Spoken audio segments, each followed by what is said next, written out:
Je salue le peuple ivoirien. Je vous salue dans le nom du respect en commun. Je vous salue dans le nom de nos ancêtres. Et je compatis à toutes les douleurs que nous inflige l'Europe.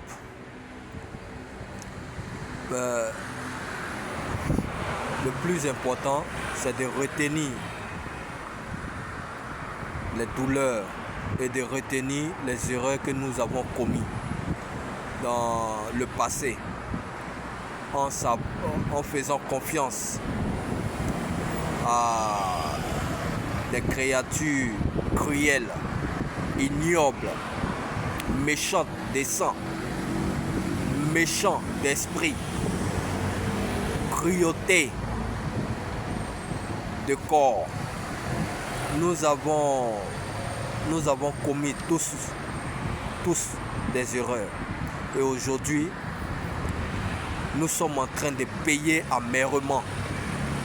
Ça va faire plus de 3 à 4 générations qui sont en train de payer, qui sont tombés dans cette cruauté-là et qui payent très mal pour l'erreur de nos pères, de nos oncles. Nous avons fait confiance à des fils de chiens. Nous avons fait confiance à des espions.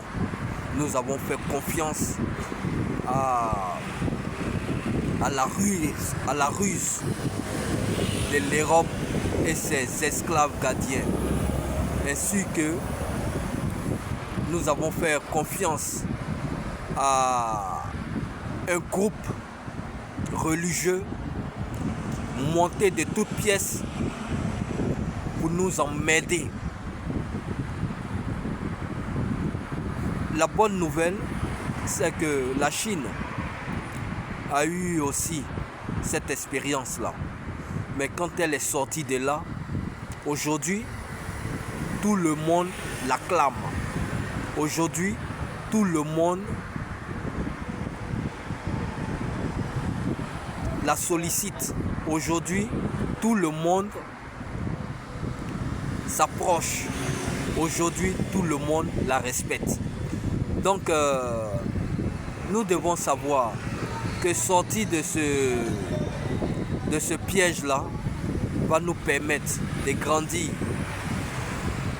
en matière de réflexion et de faire des calculs. Le deuxième aspect, nous avons permis, les terroristes ont permis à nos pires ennemis à qui nous avons fait confiance de construire des immeubles à eux tout seuls, de se payer des milliers de voitures à eux tout seuls, d'agrandir les progénitures à eux tout seuls. Et aujourd'hui, nous le payons. Et c'est l'espèce la plus cruelle qui déteste les Africains noirs et nous devons tenir compte de ça, que nous avons commis beaucoup d'erreurs. Nous ne sommes pas considérés entre nous-mêmes. Et aujourd'hui, voilà les erreurs que nous sommes en train de payer. Par la jalousie, par la cruauté, par l'hypocrisie. Nous n'avons pas vu ce crime-là venir. Et ce crime-là, nous payons le prix fort. Tout le monde est fatigué, tous les Ivoiriens sont fatigués, toutes les Ivoiriennes sont fatiguées. Mais c'est à retenir l'histoire.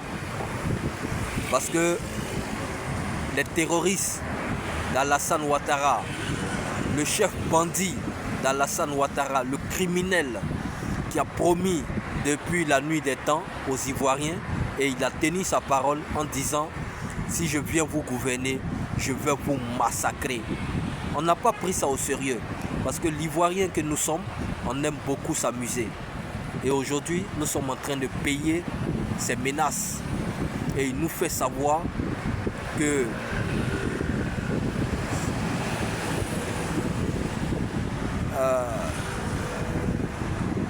la parole a rejoint l'acte. Donc, côté musulman, nous devons les prendre au sérieux et nous devons à la longue prendre une décision concernant tout ce qui est comme musulman en Côte d'Ivoire. La Côte d'Ivoire n'est pas un pays musulman. Vous fouez déjà depuis la création de la Côte d'Ivoire, nous les anciens, nous savons que la Côte d'Ivoire n'est pas un pays musulman et que nous devons bannir. Voilà le piège dans lequel nous sommes tombés. Nous les avons laissés squatter dans nos sillons aujourd'hui. Voilà ce que ça nous apporte. On ne peut pas, aucun Ivoirien ne peut pas chercher de l'or en Côte d'Ivoire, ni le diamant. Mais nous prenons tout ça, nous donnons aux Européens. Nous devons tenir compte. Nous devons bosser tout ça.